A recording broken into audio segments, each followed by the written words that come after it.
কাজ হয়ে গেছে, কিছু কাজ ইনকমপ্লিট আছে, সেটা সম্পূর্ণ হলেই একটা উপজেলা পরিষদের অফিস, উপজেলা নির্বাহী কর্মকর্তার অফিস সেখানে স্থানান্তর হবে।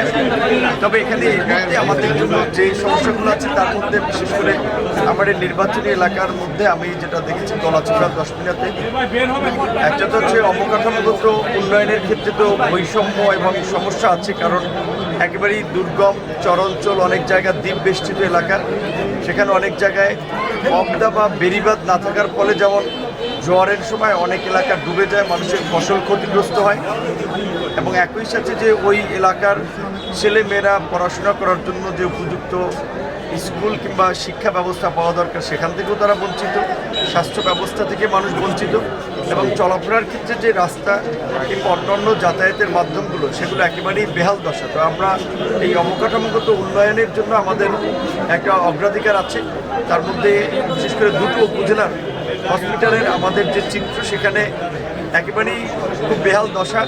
তো হসপিটাল যেটা হয় মফস্বল এলাকাগুলোতে কিংবা দুর্গম অঞ্চলে ডাক্তারদের পোস্টিং দেওয়া হলে অনেকেই আপনার আসে না কর্মস্থলে। গলাচিপাতে 52 জনের পদ আছে, 18 জন কর্মরত আছে, 10 মিনিটেও মোটামুটি সেরকম অবস্থা।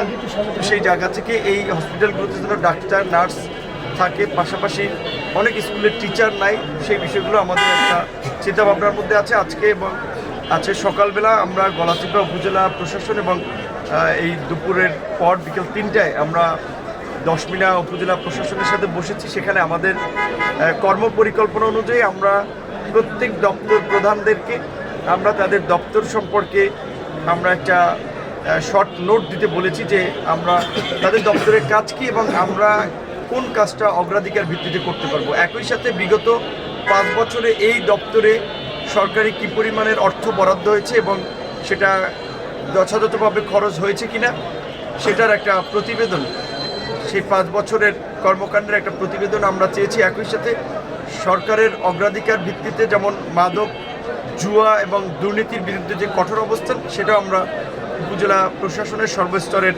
সরকারি কর্মকর্তা কর্মচারীদের সাথে মত বিনিময় করে আমরা সরকারি নির্দেশনাটা আমরা দিয়েছি যে এখানে দুর্নীতির বিরুদ্ধে যেন আমাদের একটা কঠোর অবস্থান থাকে, উপজেলা প্রশাসনের বিভিন্ন দপ্তর থেকে মানুষ যেন হয়রানি মুক্তভাবে সেবা পায় এবং মাদকের বিরুদ্ধে যেন তাদের একটা কঠোর অবস্থান থাকে। আমি যে দুটো মন্ত্রণালয় আছি তার মধ্যে প্রবাসী কল্যাণ এবং বৈদেশিক কর্মসংস্থান মন্ত্রণালয়, এই মন্ত্রণালয়ের নামই প্রবাসী কল্যাণ, অর্থাৎ প্রবাসীদের কল্যাণ এবং বৈদেশিক কর্মসংস্থান। বর্তমান সরকারের কর্মসংস্থান সৃষ্টি করা একটা অগ্রাধিকার, সেই জায়গা থেকে আমরা ইতিমধ্যে বেশ কিছু মিটিং করেছি। বিদেশে আমাদের যেই সমস্ত শ্রম বাজার বা লেবার মার্কেট বন্ধ আছে সেগুলো ওপেন করার জন্য আমরা বিভিন্ন ধরনের পদক্ষেপ নিচ্ছি।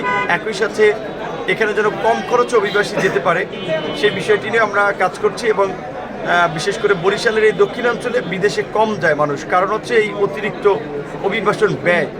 পাশাপাশি এখানের অনেক মানুষ জানেও না যে গভর্নমেন্টের 110টা টিটিসি বা টেকনিক্যাল ট্রেনিং সেন্টার, কারিগরি প্রশিক্ষণ কেন্দ্র রয়েছে যেখানে বিনামূল্যে কিংবা ভর্তুকি দিয়ে ট্রেনিং করা হয়। এই ট্রেনিংগুলো করলে তারা বিদেশে কিন্তু গিয়ে ভালো কাজ পাবে, ভালো মানের বেতন পাবে এবং আমাদের প্রবাসীদের যে বিশেষ করে সাধারণ কিছু চাওয়া তার মধ্যে রয়েছে যে প্রবাসে মৃত্যুবরণ করলে তাদের লাশটি যেন বিনা খরচে দেশে আনা হয়।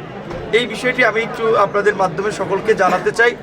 বর্তমান সরকারের যে বিএমইটির যারা রেজিস্ট্রেশন করে বিদেশ যায় তাদের কিন্তু লাশ সরকার সম্পূর্ণ খরচে দেশে আনে, এমনকি তারা 13 লক্ষ টাকা পর্যন্ত আর্থিক সুবিধা পায়। সমস্যাটা হচ্ছে যারা বিএমইটি রেজিস্ট্রেশন ছাড়া বাইরে যায় তাদের দায়ভারটা কিংবা তাদের খরচটা সরকারের দেওয়ার তখন আইন এবং বিধির বাইরে পড়ে যাওয়ার ফলে অনেক কিছু করতে পারে না। আমরা যেটা দেখেছি যে গত কয়েক বছরে 20 to 25% অর্থাৎ 20 থেকে 25% আপনার বিএমইটি রেজিস্ট্রেশনের মাধ্যমে যায় আর 70 থেকে 75% মানুষই রেজিস্ট্রেশনবিহীন যায়।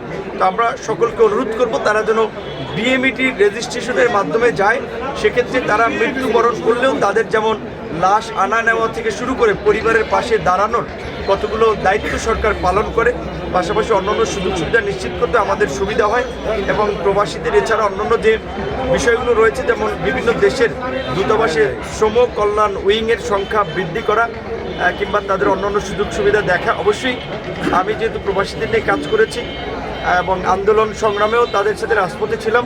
আমাদের প্রবাসীদের বিশেষ সুযোগ সুবিধাগুলো নিশ্চিত করার জন্য একটি অগ্রাধিকার থাকবে।